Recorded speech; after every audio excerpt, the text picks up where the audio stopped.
itu. Maka pada kesempatan pertemuan kali ini saya ingin menyampaikan sebuah hadis dari junjungan kita baginda Nabi besar Muhammad sallallahu alaihi wasallam yang termuat dalam kitab Mukhtarul Ahadits An-Nabawiyah, di mana beliau bersabda, arba'un min sa'adatil mar'i. Ada 4 perkara yang merupakan tanda dari orang bahagia. Saya mau tanya, di antara saudara-saudara yang hadir di sini, apa ada yang kepengen jadi orang sengsara? Ya. Seluruhnya tentu ingin mendapatkan kebahagiaan. Maka menurut resep dari Nabi kita, tanda orang bahagia itu 4. Jadi kalau saudara ingin bahagia, harus mempunyai 4 perkara ini. Yang pertama, orang bahagia itu kata Nabi, darun wasi'un. Punya rumah biar bagus asal gede. Enak ngaturnya. Daripada sudah punya rumah kecil, adanya di pinggir kali, gubuk, kalau hujan bocor, miring lagi, kiamat. Loh, kalau gitu Islam materialis dong. Hadis ini boleh diartikan dengan makna hakiki, arti yang sebenarnya. Boleh diartikan dengan makna majazi, arti kiasan.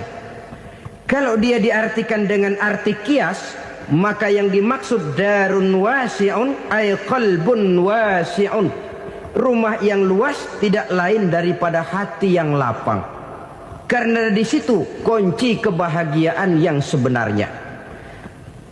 Walaupun kita cuma tinggal di petak berukuran 2 kali 3 meter, kalau hati kita luas rasanya rumah itu. Tapi biar rumah kita halamannya saja puluhan ribu hektar, ada kolam renangnya, kamar tidurnya tidak lagi terhitung. Kalau hati yang menempati rumah itu sempit, maka akan terasa sempit jugalah rumah itu. Tempat bergantungnya tidak lain adalah hati. Marilah kita mencoba melihat berbagai pandangan orang tentang bahagia ini. Ada orang menyangka bahwa bahagia itu kalau dia mendapatkan harta yang sebanyak-banyaknya. Siapa yang banyak harta, dialah raja. Apa yang dia mau, seluruhnya bisa dibeli. Keamanannya, dia bisa menyewa petugas. Seluruh fasilitas untuk menyenangkan kehidupannya bisa dibeli. Pendeknya, hartalah segala-galanya dalam kehidupan. Sampai ada pepatah mengatakan, innad darahima fil amakini kulliha taksur rijala mahabatan wa jalala. Sesungguhnya harta, dinar, dirham, uang, di mana-mana selalu bikin hebat orang yang memilikinya. Coba lihat, orang yang punya duit sama yang enggak punya duit, jangan gaya hidupnya, gaya jalannya aja lain. Wahia lisanun liman arada fasahatan, wahia silahun liman arada qitala. Uang adalah senjata yang paling ampuh bagi orang yang mau pergi perang, dan lidah yang paling fasih bagi orang yang mau bicara. Kalau bicara dengan lidah macet, cobalah bicara dengan harta, lancar. Sampai ada pepatah demikian, segalanya bisa diatur dengan harta. Maka di kalangan orang yang berpandangan semacam itu, seluruh kegiatan hidupnya hanya terfokus kepada bagaimana mengumpulkan harta yang sebanyak-banyaknya. Tidak peduli halal haram, tidak kenal sore pagi siang dan malam, tidak sempat sujud, jauh dari agama, jauh dari kehidupan yang bersifat ruhaniyah, jauh dari Allah dan sebagainya. Sampai dalam Al-Quran dikelompokkan dalam kelompok yang dinamakan lumazah. Allazi jama'a malahu wa addadah yahsabu anna malahu akhladah. Mereka mengumpul-ngumpulkan harta sebanyak-banyaknya dan menyangka bahwa harta yang banyak itu dapat mengekalkan hidupnya, mengekalkan kekayaannya, mengekalkan kebahagiaannya. Saudara hadirin yang berbahagia, Kalau pandangan hidup ini benar, artinya kalau harta memang merupakan satu-satunya hal yang dapat membuat orang bahagia, tentu di rumah mewah tidak akan pernah ada tangis derita. Tentu di satu tempat di mana fasilitas hidup serba menunjang tidak ada yang namanya penderitaan. Tapi suka dan duka, sedih dan gembira, senyum dan tawa adalah milik setiap orang, baik dia punya harta maupun dia tidak punya harta. Nyatalah bahwa harta semata-mata bukan merupakan jaminan bahwa orang akan bahagia. Walaupun tanpa harta orang sulit untuk bahagia. Saya mau cerita, ada orang super kaya.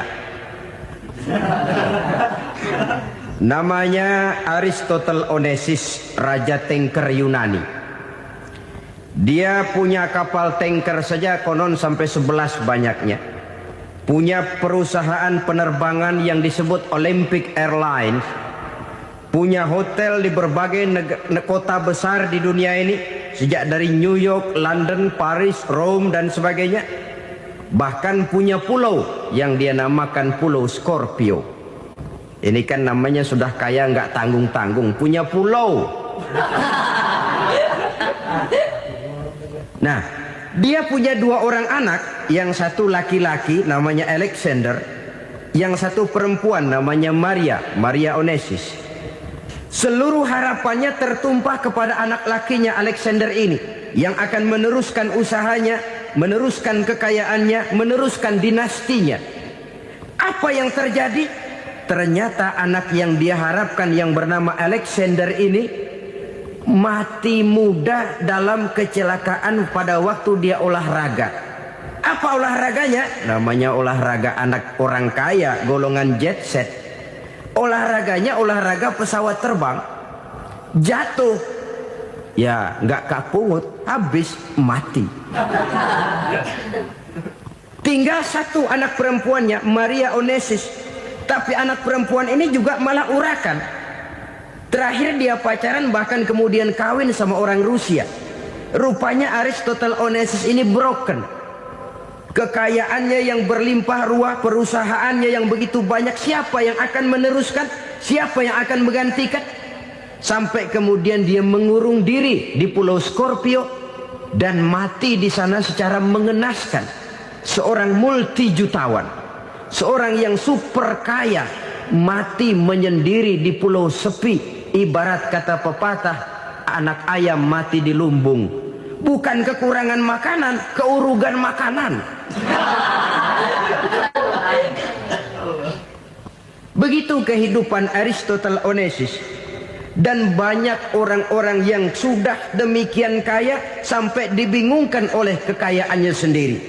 Telusurilah kehidupan David Rockefeller misalnya, Henry Ford misalnya, Adnan Khashoggi misalnya. Multi jutawan yang kadang-kadang dibuat keder oleh kekayaannya sendiri. Pantas ketika Imam Ali ditawarkan orang, "Ya Ali, kalau kepadamu disuruh pilih ilmu atau harta, kau pilih mana?" Ya jelas pilih ilmu dong. Kenapa? Pertama, ilmu kalau kita berikan kepada orang lain tambah. Tapi harta kalau kita berikan kepada orang lain kurang. Saudara punya uang 10.000, dibagi orang 5.000, jelas uang saudara berkurang. Tapi saudara punya ilmu diberikan kepada orang lain bisa, saudara pun makin mantap. Tidak lantas jadi bodoh karena ngajarin orang. Saudara bisa Fatihah lalu mengajarkan orang Fatihah. Orang bisa, saudara pun makin hafal. Tidak lantas setelah diajarin orang ilmunya hilang. Begitu datang dia minta orang, "Tolong ajarin saya Fatihah." Udah habis, nggak ada.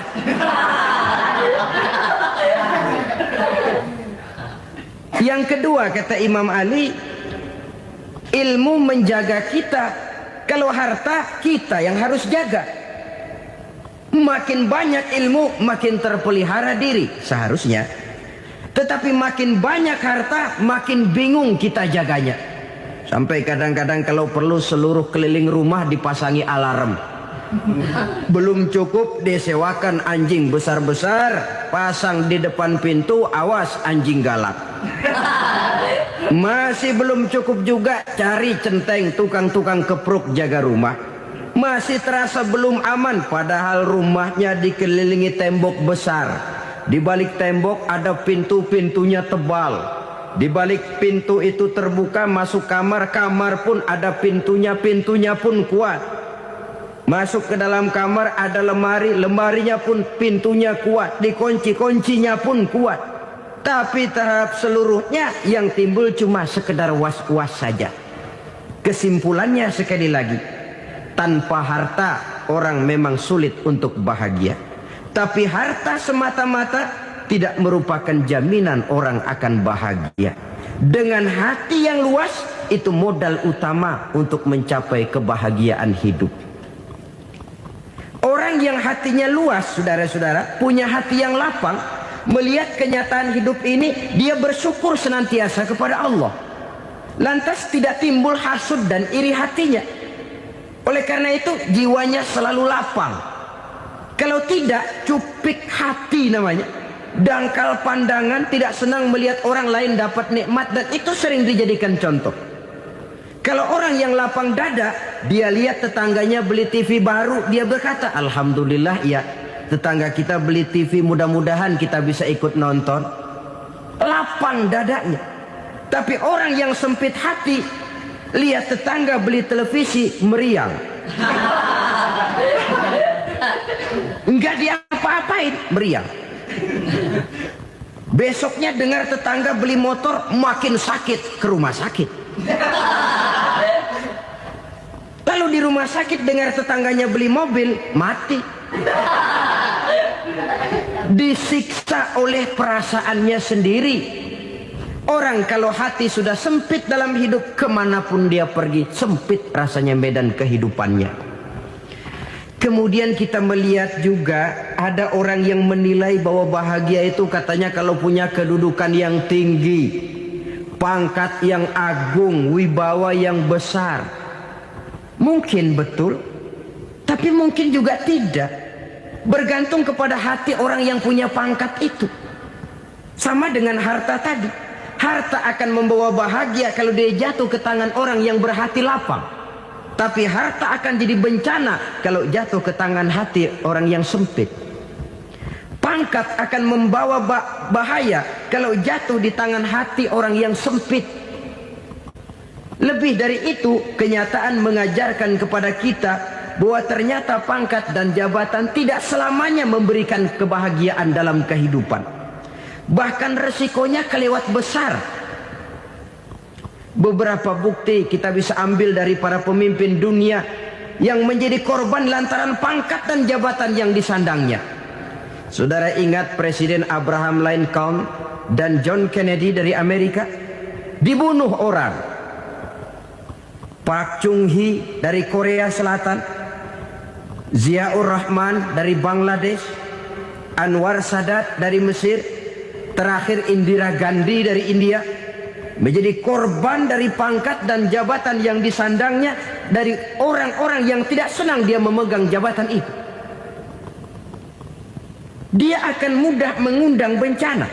Sehingga pantas kalau seorang presiden terkemuka Amerika, Harry Truman namanya, dia mengatakan jabatan presiden itu, kata dia, seperti orang nunggang macan. Naik macan harus kita taiki, kalau enggak dia bakal nerekam kita, ngeri katanya. Adapun orang yang hatinya lapang, kalau dia menerima pangkat dan jabatan, dianggapnya itu satu kesempatan untuk berbuat baik. Tapi orang yang berhati sempit, menerima pangkat dan jabatan, bukan kadang-kadang menerima, malah berusaha setengah mati mencapai dengan segala cara. Kalau perlu jilat atas, jilat atas. Jadi golongan sumuhun dawu. Jadi kelompok kulon nuwun. Yes sir. Yang kerjanya cuma oke bos. Kalau perlu jilat atas, jilat atas. Kalau perlu injak yang bawah, injak yang bawah. Perlu sikut kiri kanan, sikut kiri kanan. Yang penting pangkat dapat, jabatan dapat. Orang yang semacam ini, kalau sudah mempunyai pangkat dan jabatan, biasanya dia tidak menganggap itu sebagai amanah, tidak menganggap sebagai kesempatan berbuat baik, tapi malah kesempatan untuk memperturutkan hawa nafsunya yang dilatar belakangi oleh kesempitan hatinya tadi. Apalagi kalau orang memperoleh pangkat karena banyak mengeluarkan uang. Seakan-akan pangkat dan jabatan itu sekarang macam proyek, pakai tender. Siapa yang berani bayar segini naik, nggak berani minggir. Padahal logikanya, kalau orang mencapai satu jabatan karena banyak mengeluarkan uang, hampir bisa dipastikan bahwa setelah jabatan itu dia pegang, langkah pertama yang akan dilakukannya ialah berusaha bagaimana uang yang dia keluarkan supaya kembali. Ya paling kurang pulang modal dulu dong. Soal mikirin rakyat soal nanti, tapi ini modal harus pulang. Itu celakanya kalau orang memperoleh pangkat dan jabatan cuma karena banyak mengeluarkan uang. Jarang orang yang mempunyai keyakinan dan pandangan bahwa pangkat dan jabatan merupakan amanah. Jadi sekali lagi, pangkat dan jabatan mungkin saja membawa kebahagiaan kalau jatuh ke tangan orang yang berhati lapang. Tapi bisa jadi bencana kalau dia jatuh ke tangan orang yang mempunyai hati yang sempit. Dan lagi-lagi stresnya hati yang lapang. Lalu sebagian orang, saudara, ada yang berpandangan katanya bahagia itu kalau jadi orang terkenal, mempunyai popularitas, menjadi idola di kalangan remaja, di kalangan orang tua, di segala lapisan masyarakat. Padahal makin populer orang makin terikat dia. Ya kalau macam kita ini kan nggak punya nama, nggak populer, tengah malam buta mau nongkrong di warung Tegal aman. Tapi pangkat, jabatan, kedudukan, popularitas menyebabkan kita diikat dengan berbagai macam peraturan. Cuma mandi sama ke WC saja yang nggak dikawal.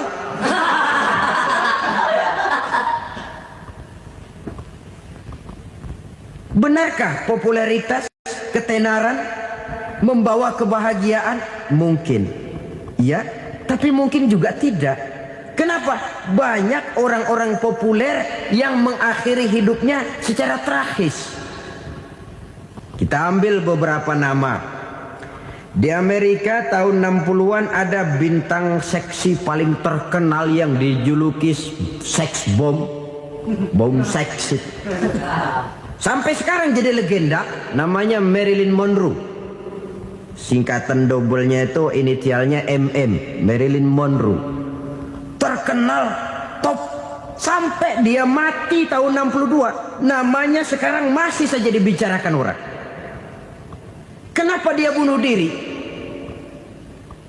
Tidak punya hartakah dia? Banyak. Kurang populerkah dia? Seluruh dunia mengenalnya. Sejak rakyat kecil sampai pejabat tinggi dia punya hubungan. Kenapa? Jenuh. Dia terlahir dalam keadaan yatim. Setelah itu tidak lama dia berangkat remaja, ibunya meninggal. Pindah dari wanita asuh ke wanita asuh sampai 12 orang ibu angkatnya. Dan kekecewaan yang paling parah, setiap laki-laki yang dekat dengannya hanya seperti kapal berlabuh. Datang dan pergi silih berganti. Padahal dia merindukan seseorang yang bisa melindungi hidupnya. Dia rindukan itu dan dia tidak pernah menemukan. Itu yang akhirnya menyebabkan dia minum pil tidur kelewat dosis, minum obat tidur kebanyakan. Ya tidur terus sampai sekarang.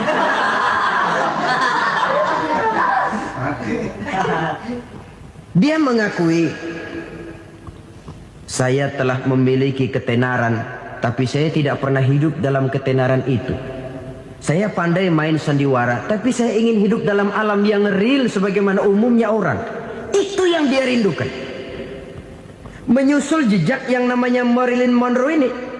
Billie Holiday, saudara kenal tentu, di rumah sakit dirawat.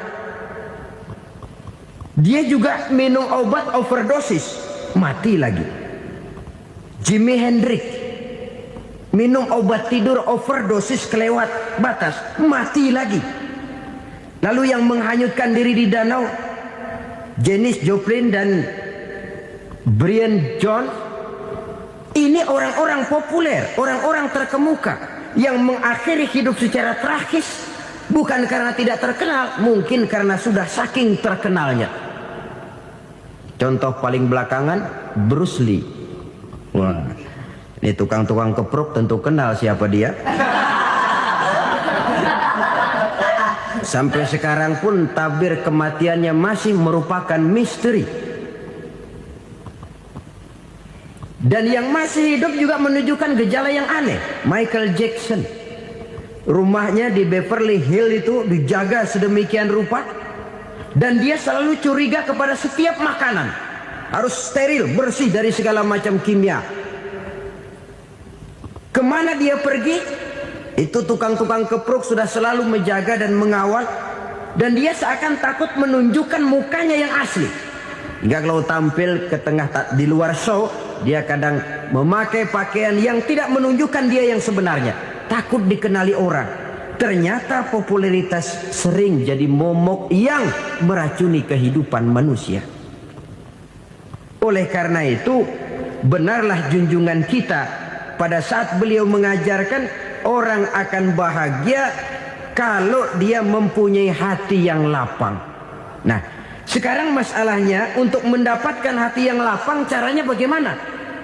Kita kembali kepada konsep Quran. Allah mengajarkan, ala inna bidzikrillahi tatmainnul qulub. Ketahuilah bahwa dengan banyak mengingat Allah, hati akan tenang, jiwa akan lapang. Dengan kata lain, dekat dengan agama, merasakan kehadiran Allah dekat dalam hidup. Itu muara pertama untuk mencapai hati yang lapang. Ala inna bizikrillahi tatmainnul qulub. Jangan macam orang sekarang ingin mendapatkan ketenangan lalu tapak di puncak gunung, di gua-gua, di tempat sepi. Iyalah kalau nggak ada ular. Kalau tergigit ular berbisa, ketenangan belum, mati jelas itu. Islam positif untuk mendapatkan ketenangan. Ala inna bizikrillahi tatmainnul qulubi. Bahwa ketahuilah bahwa dengan banyak mengingat Allah, hati akan tenang, jiwa akan lapang, nuansa pikiran akan luas. Karena yang namanya bahagia ada dimanapun manusia berada. Di kampung ada bahagia, di kota ada bahagia. Di ngarai, di lembah, di gunung, di hutan, di lautan, di angkasa luar, dimanapun bahagia itu ada kalau kita bermodalkan hati yang lapang ini. Dan hati akan lapang kalau kita dekat dengan agama. Dekat dengan harta buat sementara hati mungkin tenang, tapi ketenangan yang relatif dan temporer. Apalagi orang tiap kali tambah harta, tiap kali tambah rencana. Itu wajar. Mungkin sebelumnya saudara berpikir, kalau punya duit 5.000 enak nih. Begitu punya duit 5.000, aduh sayang kalau 10.000 aja. Tiap kali tambah harta, tiap kali lain rencana. Makin banyak rencana, makin menjauhkan kita dari yang namanya ketenangan. Padahal ketenangan merupakan unsur utama untuk mencapai bahagia. Dan ketenangan itu bermuara dalam hati manusia. Tengoklah kehidupan ini. Orang yang banyak harta dengan orang miskin, berbedakah rasa sakit yang mereka tanggungkan? Rasanya tidak. Walaupun si kaya tidur di kasur empuk berselimutkan sutra mahal, sementara si miskin meringkuk di balai bambu yang keras dan kasar. Apabila maut datang, dia juga tidak pernah pilih bulu. Maut datang menjemput si kaya di singgasana keemasannya, dikelilingi oleh para pengasuh, dayang dan inang serta para pengawal. dan maupun datang menjemput si miskin papa sehingga ia tergelepar di tepian jalan. Kedua-duanya bernama mati. Kalau nyata bahwa sakit yang ditanggung si kaya tidak beda dengan sakit yang ditanggung si miskin, bukan harta semata yang membuat orang bahagia. Hati yang tenang, jiwa yang lapang penuh kedamaian karena banyak berzikir dan mengingat Allah, itu merupakan modal utama untuk mencapai sesuatu yang bernama bahagia.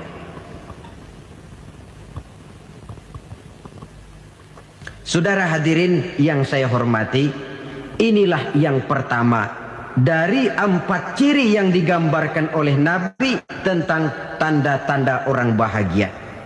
Dan harus berangkat dari yang pertama ini, hati yang lapang. Ini yang harus kita miliki lebih dahulu. Baru nanti akan menyusul kepada poin yang ketiga, kedua, dan selanjutnya. Sebab kalau hati sudah terisi dengan jiwa yang lapang, seluruh persoalan insya Allah akan bisa kita atasi dengan sebagaimana mestinya. Yang kedua sekarang, tanda orang bahagia menurut baginda Nabi, markabun syariah. Orang bahagia itu, kata beliau, punya kendaraan biar cepat asal lancar. Artinya kemana dia mau pergi mudah. Apa maksud hadis ini? Kalau kita kaji lebih dalam, kendaraan itu kan alat transportasi. Transportasi tidak lain adalah usaha memudahkan komunikasi. Pindah dari situ kepada teori bahwa manusia adalah zon political, makhluk bermasyarakat yang tidak bisa memenuhi kebutuhan hidupnya secara sendirian. Kita memerlukan keberadaan orang lain dalam kehidupan ini. Untuk memakai baju saja kita sudah perlukan petani yang tanam kapas, pabrik yang memintal kapas jadi benang, pabrik yang menenun benang jadi kain, sampai kepada mesin jahit, sampai kepada tukang jahit. Itu cuma untuk memakai pakaian saja. Tidak seorang pun di antara kita yang sanggup memenuhi kebutuhan hidupnya secara sendiri. Kita perlu orang lain. Maka kebebasan dalam arti mutlak, kebebasan tanpa batas, itu tidak mungkin ada dalam kehidupan. Karena kita mengadakan yang disebut interaksi sosial. Setiap kegiatan kita tentu melibatkan orang lain. Menurut kita barangkali kita bebas jalan di jalan raya semaunya, tapi orang lain berkendaraan pun merasa bahwa ini ada juga jalan haknya. Dan begitu selanjutnya. Oleh karena itu, maksud dari kendaraan yang cepat ini adalah khulata'uhu ma'as solihin. Lingkungan pergaulannya terdiri dari orang-orang soleh. Pergaulannya luas. Kemana dia pergi ada temannya. Kesulitannya ada tempat dia cerita. Dan kesulitan kalau sudah diceritakan kepada orang lain, taruh kata orang itu tidak bisa menolong, namun menceritakannya kepada orang yang kita percayai, kan paling kurang sudah mengurangi beban jiwa, mengurangi tanggungan batin, merasa masih ada tempat kita cerita. Maka lebih baik orang awam yang mau bergaul ketimbang orang setengah alim tapi ngunci pintu. Sebab nantinya akan timbul sikap picik, cupik pandangan, dan tidak luas menghadapi kenyataan dalam kehidupan ini. Namun yang harus kita garis bawahi, pergaulan memang mesti luas. Namun jangan sekali-kali lupa bahwa pergaulan sangat besar pengaruhnya dalam ikut membentuk kepribadian manusia. Sehari-hari bisa kita bilang, kalau kita dekat sama tukang minyak wangi, sekalipun nggak dibagi minyaknya, baunya tentu dapat. Betul?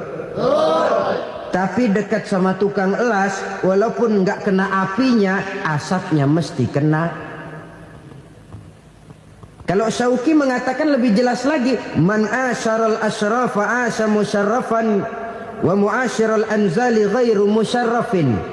Awalam taral jildal hakira muqabbalan bisagri lamma sara jildal mushaf.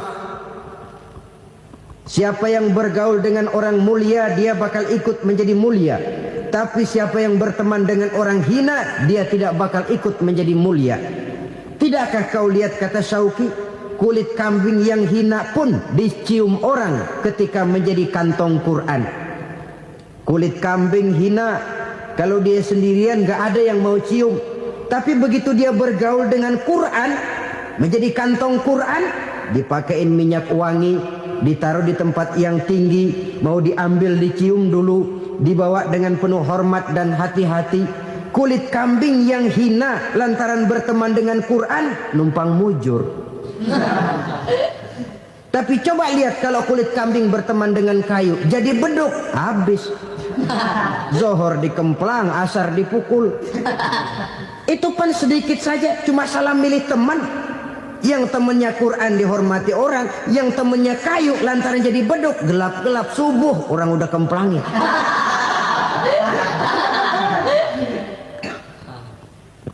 Maka terutama kepada adik-adik remaja yang masih mencari identitas diri, yang ibarat kaset masih kaset kosong, mudah diisi oleh apapun, pandai-pandailah memilih teman dalam bergaul. Karena banyak orang yang tadinya baik-baik, ketika terseret dalam pergaulan dengan orang yang tidak baik, kebaikannya menjadi lentur dan luntur. Tapi berapa banyak bajingan-bajingan tengik, orang-orang yang berlumur noda dan dosa, tiap hari melakukan maksiat, namun bergaul dengan orang yang baik-baik, pada akhirnya sedikit demi sedikit beringsut dan berangsur dia terbiasa mengikuti kebaikan-kebaikan. Saya tekankan ini kepada remaja karena mereka masih mencari identitas diri. Apa yang mereka lihat mereka mau, apa yang mereka dengar mereka ingin tahu. Coba lihat kehidupan remaja. Pulang nonton film Rambo, pengen jadi Rambo, gagah, maunya belekai melulu. Pulang nonton film Superman, pengen bisa terbang. Pulang nonton India, nyanyi melulu. Wajar, mereka masih mencari identitas diri. Saya ini sebenarnya siapa? Lingkungan, pergaulan akan membentuk itu. Karena itu pandai-pandailah bergaul, karena ia sangat besar pengaruhnya dalam ikut membentuk kepribadian manusia. Apalagi sifat yang jelek lebih cepat menularnya ketimbang sifat yang baik. Sifat yang baik, watak yang soleh itu lambat sekali untuk menular. Tapi yang tidak baik, kan prosesnya mah kalau remaja biasanya mula-mula dengar. Karena dengar lalu pengen tahu. Karena pengen tahu lalu ngeliatin. Begitu ngeliatin kan pengen nyobain. Setelah nyobain ketagihan. Nah, ini prosesnya. Yang namanya ganja, morfin, narkotik, awalnya kan begitu. Mula-mula dengar, katanya kalau sudah fly to the sky, sudah melayang ke langit, katanya disitulah puncak kebahagiaan. Mulanya cuma dengar. Karena dengar pengen tahu. Karena pengen tahu lalu ngeliat, kumpul sama orang yang suka ngeganja. Setelah ngeliat, nah pengen ngerasain. Begitu ngerasain enak juga, ketagihan. Kalau sudah ketagihan jadi penyakit kronis, bisa merembet kepada yang lain. Iya, kalau orang tuanya mampu untuk beli morfin, beli ganja. Kalau tidak kan pikirannya ngayap, jemuran siapa ya gue sabet. Timbullah perbuatan-perbuatan negatif yang bermula dari salah pergaulan. Apalagi buat adik-adik remaja yang tinggal di kota-kota besar, yang pengaruh budaya, pengaruh kesenian, pengaruh struktur kehidupan yang nampak makin individualistis, di mana persaingan tajam, tensi ekonomi tinggi, orang mudah mengalami stres. Pandai-pandailah dalam bergaul, sekali lagi, karena ia sangat besar pengaruhnya dalam ikut membentuk kepribadian manusia. Orang bahagia punya kendaraan yang cepat, artinya punya pergaulan yang luas, dan lingkungan pergaulannya terdiri dari orang-orang yang soleh. Kemana dia pergi ada teman, kesulitannya ada tempat dia cerita. Tapi Tapi kalau sudah menyendiri, hidup sendiri, kesulitan dipikiri sendiri, bisa mati belum waktunya. Tidak ada tempat berbagi rasa, tidak ada tempat bercerita, tidak ada tempat mengurangi beban dalam kehidupan. Pantas betul kalau Islam sangat menggalakkan dan menganjurkan orang kalau sudah sampai waktunya itu untuk melangsungkan nikah. Kata Nabi, ya ma'syaras syabab man istata'a minkumul ba'at falyatazawwaj. Hai para pemuda, kalau sudah mampu memberi nafkah, kawinlah, nikahlah kamu. Kenapa? Sudah ada teman hidup, tempat berbagi rasa. Kesulitan kalau ada tempat cerita akan lebih ringan ketimbang kita telan sendiri, walaupun bobot kesulitannya sama beratnya. Saudara-saudara kaum muslimin rahimakumullah, inilah ciri yang kedua, punya kendaraan biar cepat asal lancar. Kemana kita mau pergi gampang. Dengan kata lain, setelah hati yang luas, pergaulan yang luas. Dua. Yang ketiga sekarang, tanda orang bahagia itu menurut Nabi, misbahun mudhi'un, punya lampu yang terang. Oh, itu enggak problem. Sekarang sudah zamannya listrik masuk desa, Pak. Lampu sudah terang semua. Betul, kalau itu yang dimaksud. Tapi tidak cuma itu. Karena lampu yang dimaksud di sini, lampu yang akan menerangi seluruh perjalanan hidup. Dan perjalanan hidup itu sudah dimulai sejak kita terlahir ke alam ini sampai masuk ke alam barzah, kumpul di padang mahsyar sampai ke akhirat. Lampu yang menerangi itu yang diperlukan. Kalau lampu, katakanlah yang paling top sekarang kan lampu jenis Mercury. Taruhlah itu di rumah kita, dia cuma menerangi rumah kita, menerangi hati pun tidak sanggup. Bila kita masuk ke alam barzah, alam kubur, sanggupkah si Mercury yang begitu terang menerangi alam barzah kita? Tidak sanggup lagi. Sanggupkah lampu yang ratusan watt, bahkan puluhan ribu watt menerangi kehidupan di padang mahsyar? Tidak akan sanggup lagi. Kalau demikian, yang dimaksud lampu yang terang di sini apa? Tidak lain amal soleh, kebajikan yang kita lakukan dalam hidup. Itu yang akan jadi lampu penerang. Di dunia nama kita akan terang. Jasad kita boleh hancur terkubur tanah, tapi nama kita akan dikenang orang. Begitulah kalau orang meninggalkan kebajikan dalam hidup seperti sekarang. Ribuan orang tiap saat berziarah ke kubur Imam Syafi'i, ke kubur Imam Malik, ke kubur Imam Ghazali, ke kubur orang yang baik-baik, orang yang soleh-soleh. Kebajikannya yang ditinggalkan, yang mengukir namanya dengan tinta emas. Sehingga saudara sudah terbaring di alam kubur, orang lewat, Allah, ini kuburannya Fulan bin Fulan, dulu ini kebaikannya Masya Allah, saya ikut merasakan. Mari kita mampir sebentar, kita Fatihah. Mohon disampaikan Allah pahalanya kepada almarhum. Al-Fatihah. Itu kalau orang baik-baik. Lalu saudara tanya, Pak, orang mati dikirimin Fatihah apa nyampe pahalanya? Saya jawab, kalau saudara nggak percaya, mati dulu dah. Nanti saya Fatihain, tungguin di sana. Umpama nggak sampai, balik lagi kemari. Sekarang ini kan maunya otak-otakan saja. Kalau nggak masuk otak, nggak percaya. Padahal alam gaib itu nggak bisa diotak-otakin. Sama saja dengan saudara pernah dengar cerita kapal tanpa emas tenggelam kan? Pernah nggak? Di mana? Ya, di laut Masalembo.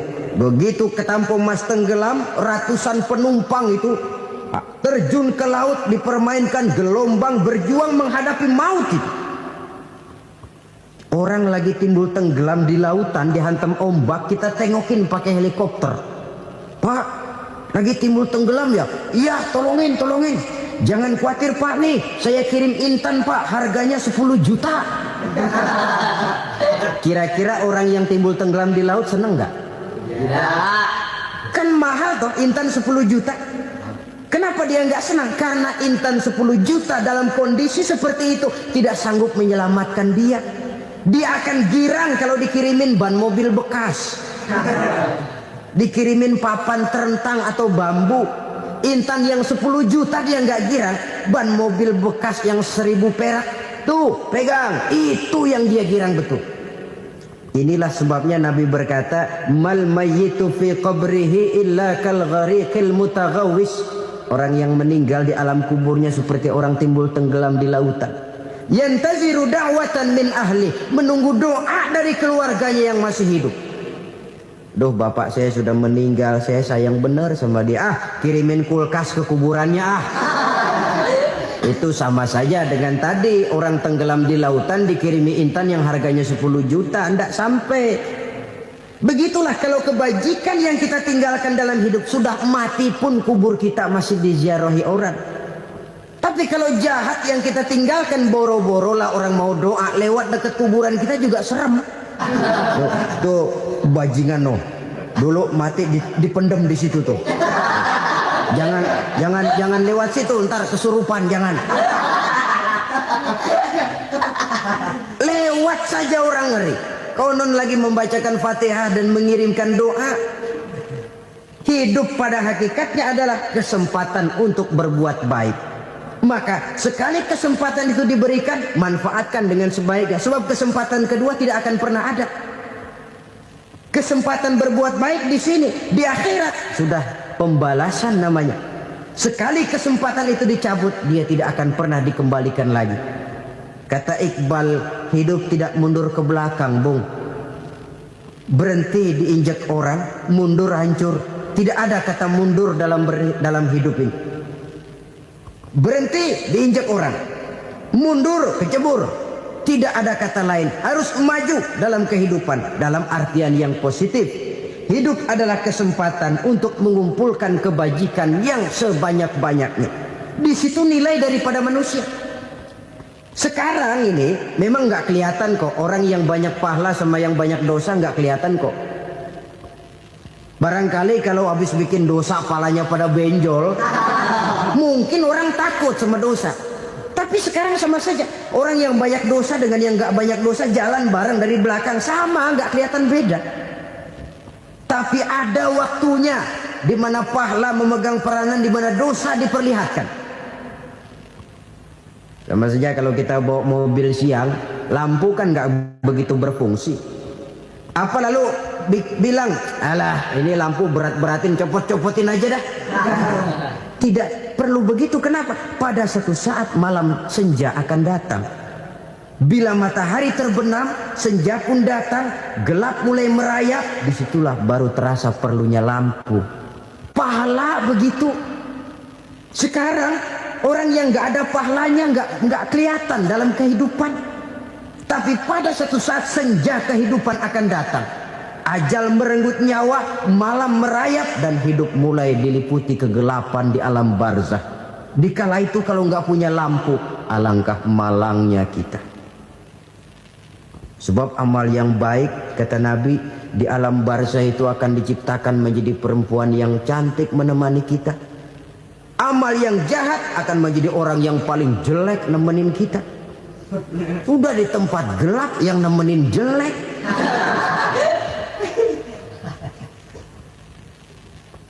Kaum muslimin rahimakumullah.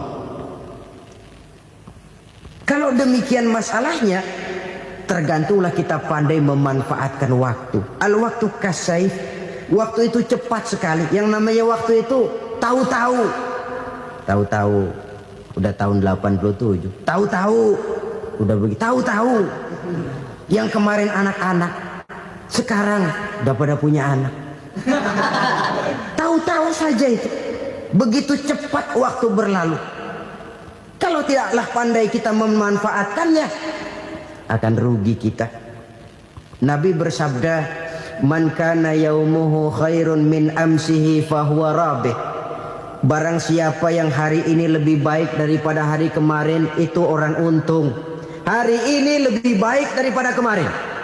Bulan ini lebih baik dari bulan kemarin. Tahun ini lebih baik dari tahun kemarin. Itu orang yang beruntung. Tahun kemarin sembahyangnya maghrib doang, sekarang udah tambah isya. Tahun kemarin cuman Idul Fitri aja ngancem bener, sekarang udah tambah Jumat. Lalu tambah lagi maghrib, tambah lagi isya dan selanjutnya. Hari ini lebih baik daripada kemarin. Itu orang yang beruntung. Wa man kana yaumuhu mithlu amsihi fahuwa khasir. Lalu barang siapa yang hari ini sama saja dengan hari kemarin, itu orang rugi. Hari ini sama dengan kemarin, rugi itu. Bulan ini begitu, bulan kemarin begitu, tahun ini begitu, tahun lalu juga begitu. Rugi itu orang. Rugi apa? Rugi umur. Umur tambah, amalan gak pernah tambah. Dan saya pikir lebih merupakan azab ketimbang nikmat kalau orang dikasih panjang umur cuma untuk numpuk dosa. Mending mana? Panjang umur banyak dosa sama pendek umur dikit dosa. Mending mana? Mending mana?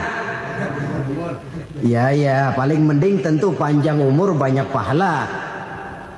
Tapi kalau tidak, sekali lagi, lebih merupakan azab ketimbang nikmat kalau orang diberikan panjang umur tapi cuma untuk sekedar menumpuk dosa. Kehilangan kesadaran bahwa dunia bukan terminal akhir dari satu perjalanan. Dia cuma halte di mana kita berhenti sebentar untuk menuju kepada terminal yang hakiki. Saudara-saudara kaum muslimin rahimakumullah. Inilah lampu yang akan menerangi kehidupan. Amal yang kita lakukan di dalam kehidupan. Jadi yang dimaksud dengan lampu yang terang, kebajikan yang kita kerjakan dalam hidup.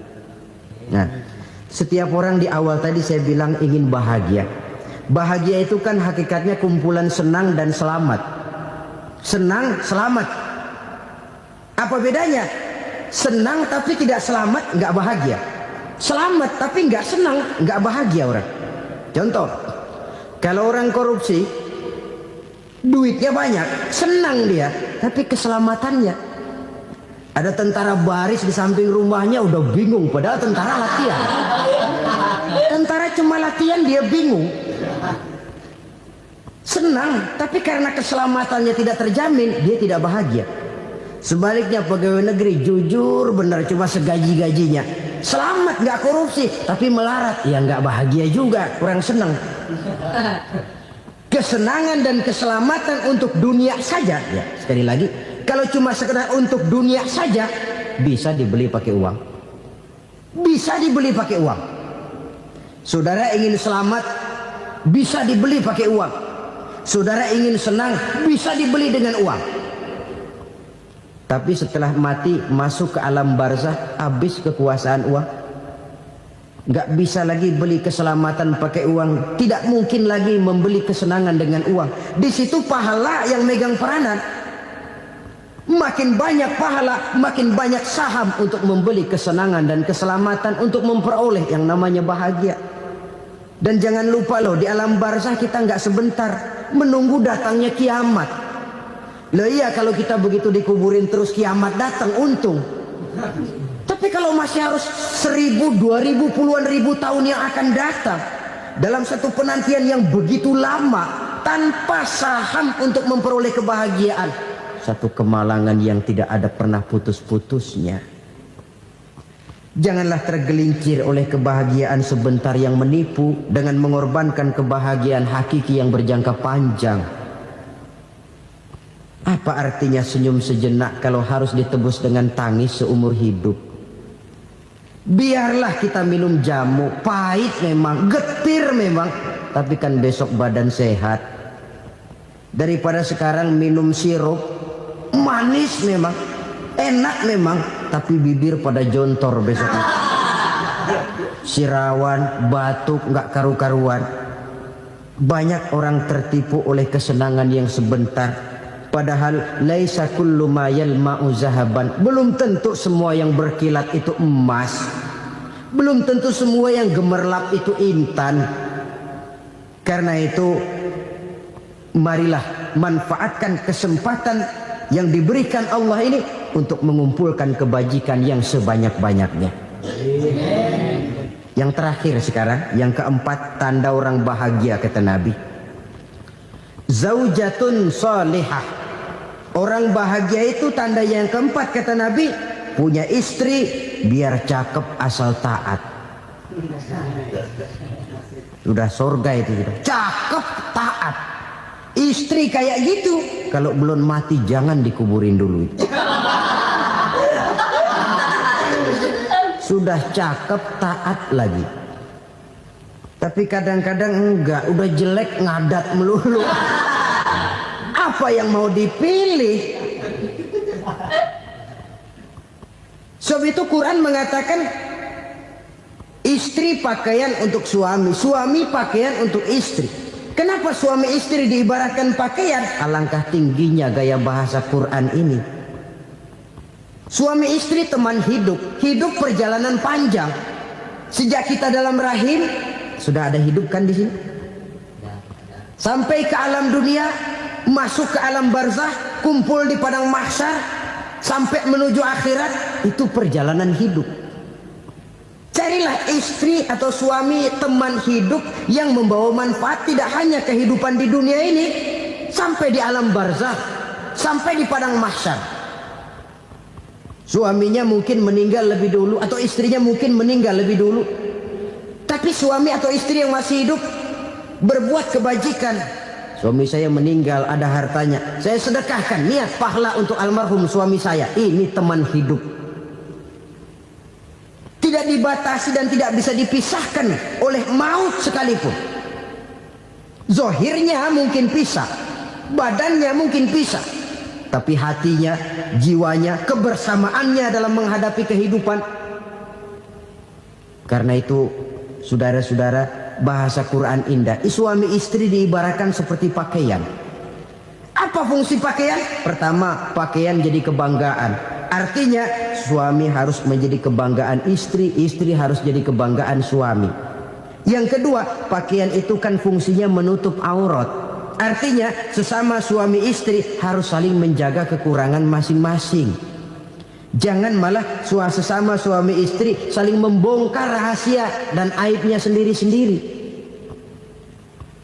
Istrinya diceritain jeleknya di mana-mana, atau suaminya dibongkar rahasianya di pasar umum.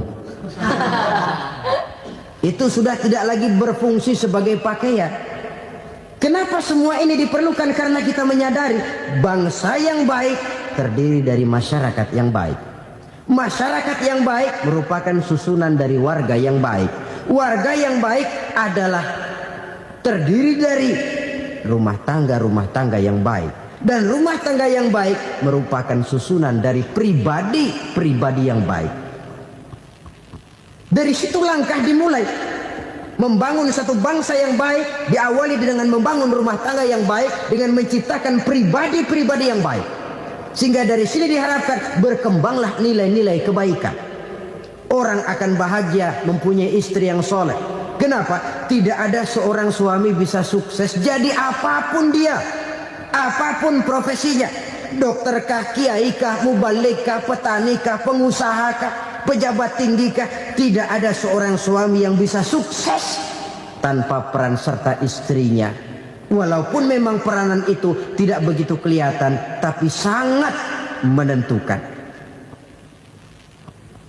Karena itu, saudara hadirin yang saya hormati, Islam sangat menghargai kaum wanita, memberikan kedudukan yang tinggi sepanjang tidak mematikan kodrat kewanitaannya.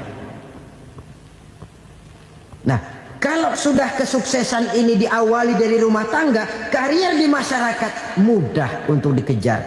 Tapi keberantakan di rumah tangga merupakan kegagalan pertama di tempat lain. Selalu berusaha menyimpan sesuatu yang bisa membawa manfaat, baik untuk dirinya, untuk anak cucunya, maupun untuk keluarganya, untuk masa kini dan masa depannya. Kadang simpanan itu berbentuk uang, kadang berupa tanah, lain saat berbentuk pabrik, dan lain sebagainya. Sementara masa depan yang paling pasti adalah akhirat. Jika untuk masa depan dunia kita rela memeras keringat, membanting tulang, pergi pagi dan pulang petang, menyimpan uang, menyimpan tanah, menyimpan pabrik, pernahkah kita merenung jika satu saat kiamat datang, kita dibangkitkan dari kubur masing-masing, berdiri di padang mahsyar untuk mempertanggungjawabkan seluruh kegiatan hidup kita di dunia ini. Lalu kita akan menuju ke alam akhirat. Sudahkah kita mempunyai simpanan untuk akhirat kita? Pada pertemuan kali ini saya ingin menyampaikan sebuah hadis di mana Rasulullah sallallahu alaihi wasallam bersabda, "Arba'un min kanzil jannah." Simpanan sorga ada 4 macam. Yang pertama, ikhfa'us sadaqah, menyembunyikan sedekah. Saudara-saudara kaum muslimin, sebagaimana yang kita maklum bahwa Allah Subhanahu wa taala melebihkan sebagian rezeki dari kita terhadap yang lain. Ada yang kaya, ada yang setengah kaya, ada yang miskin, ada yang setengah miskin, dan selanjutnya.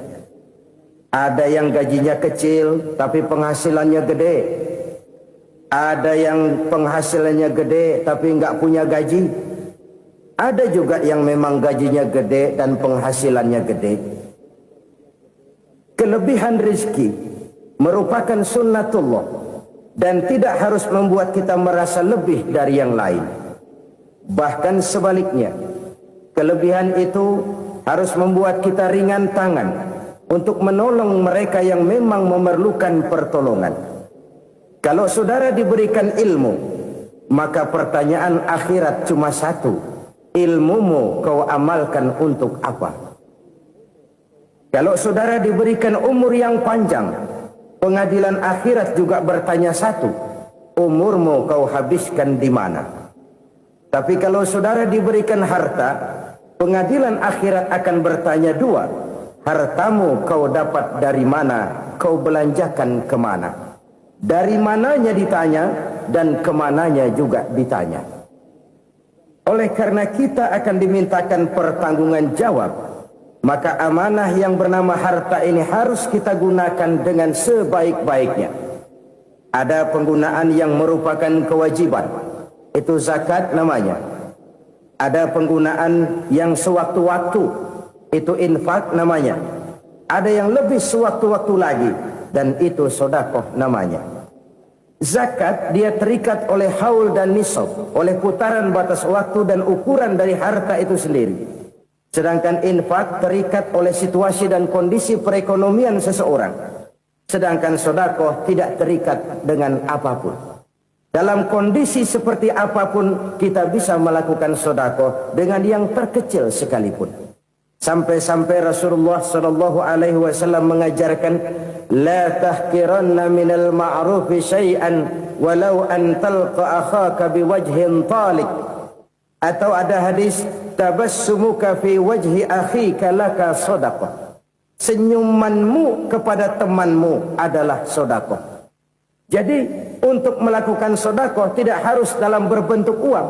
Dengan ilmu kita bisa sedekah, dengan tenaga kita bisa bersedekah, dengan pikiran kita bisa bersedekah, bahkan senyum kepada teman itu pun sedekah. Jadi kalau sedekah dengan uang memang belum punya uang, nyengir aja banyakin. Itu asal pada tempatnya, jangan lalu ketemu tiang listrik cengengesan. Tentu tidak pada tempatnya dan tidak wajar. Nah, sedekah yang paling dicintai Allah adalah sedekah yang disembunyikan. Artinya jauh dari sifat riya. Kan kadang-kadang ada orang sedekah itu disebutkan namanya. Apa tidak bagus?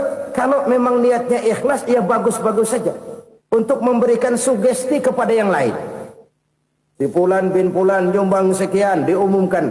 Boleh kalau niatnya untuk memberikan rangsangan kepada yang lain supaya dia menyumbang lebih besar dari orang tadi. Tapi kalau itu mendatangkan riya, maka sedekah yang paling dicintai Allah adalah sedekah yang disembunyikan. Tangan kiri saja tidak tahu apa yang diberikan oleh tangan kanan. Sedekah yang dilakukan dengan ikhlas akan merupakan perbendaharaan surga, tersembunyi dari pandangan orang lain, tidak seorang pun tahu. Karena memang sikap yang baik adalah melupakan kebaikan dan mengingat kesalahan. Itu salah satu ciri orang bahagia. Orang yang selalu mengingat kesalahannya dan berusaha melupakan segala kebaikannya. Kalau dia akan berada kebaikan, dia tidak bisa ikut, dia merasa rugi karena dia merasa belum pernah berbuat baik. Tapi kalau akan melakukan kesalahan baru, dia ingat kesalahan yang sudah-sudah, sehingga terhalang baginya untuk melakukan satu kesalahan baru. Demikianlah saudara-saudara, bahwa Allah melebihkan rizki sebagian kita dari yang lain, agar terjadi tolong menolong dalam kehidupan ini. Jadi kesenjangan yang nature, kesenjangan yang alami, itu sunnatullah. Ada yang kaya, ada yang miskin, ada yang kelas menengah. Nah, kenapa lalu sekarang kita berusaha mengentaskan kemiskinan? Oleh karena adanya kesenjangan struktural. Kalau yang kaya bisa semakin kaya, kenapa yang miskin tidak bisa naik jadi ikut sedikit kaya? Sebab pada dasarnya Islam adalah agama yang sejak turunnya sudah berupaya memerangi kemiskinan. Bahkan dikatakan kemiskinan itu mendekatkan kepada kekufuran. Orang kalau miskin udah dekat banget sama kafir. Gampang menjadi kafir. Berapa banyak saudara-saudara kita yang oleh karena soal perut, oleh karena soal materi, terpaksa meninggalkan dan menanggalkan akidahnya. Menjual petunjuk yang diberikan Allah dengan kesenangan dunia yang cuma sebentar ini. Na'udzubillah, thumma na'udzubillah. Jadi makin kita sembunyikan satu sedekah, semakin banyak perbendaharaan kita di surga. Sedekah yang paling dicintai Allah adalah sedekah yang disembunyikan. Malahan ada seorang sufi, dia punya kebiasaan kalau pergi sholat Jumat dia bawa uang, itu uang dia taruh di bawah tikar masjid. Dia niat sedekah kepada siapa saja yang nemuin itu duit. Maksudnya apa? Supaya yang nemuin nggak tahu siapa yang punya duit. Demikian dia saking ingin menyembunyikan sedekahnya. Karena sifat ria itu bisa memakan amal kita sendiri. Ria itu termasuk menyebut-nyebut kebaikan kita. Orang yang suka nepuk dada, sedikit-sedikit